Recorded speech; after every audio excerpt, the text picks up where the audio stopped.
Jacknjellify just released the plans for the next 2 TPOT episodes.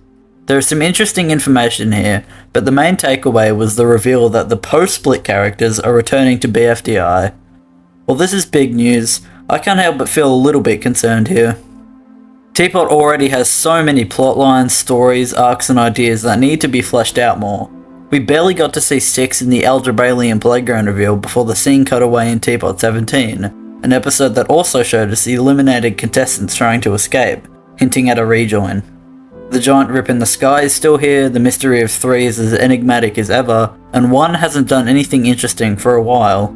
Several characters like Bottle, Pen, Lai and Donut are going through their own development right now, and I'd hate to see all of that get messed up or rushed just because the writers want to cram in as many hype moments as possible. Believe me, I'm not against seeing the post-splitters again, but TPOT has a serious problem of stuffing the show full of storylines only for them to be forgotten or half-baked. They just need to slow down, use screen time better and finish the ideas that are already going on.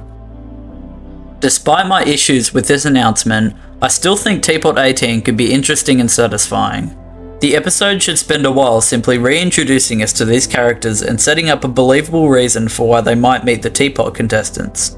We'll most certainly see Match and her interactions with Bubble and Ruby, but I'm mostly hoping for a continuation to Fiery's story and what One has done with Leafy.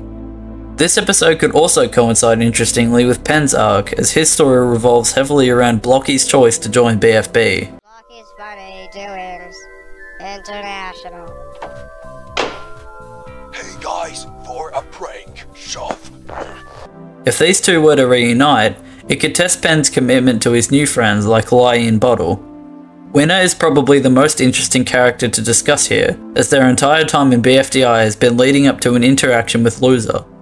TPOT 17 even set this up, showing that Loser did still care about and remember Winner after all of this time. There's also Pencil, and I honestly have no idea what might happen when she sees Ruby and Bubble again.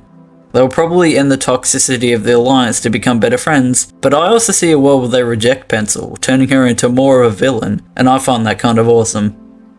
Obviously, there's a lot of possibilities here, and I hope I've sparked some interest for you, but if you have any ideas or theories, I'd love to read them too.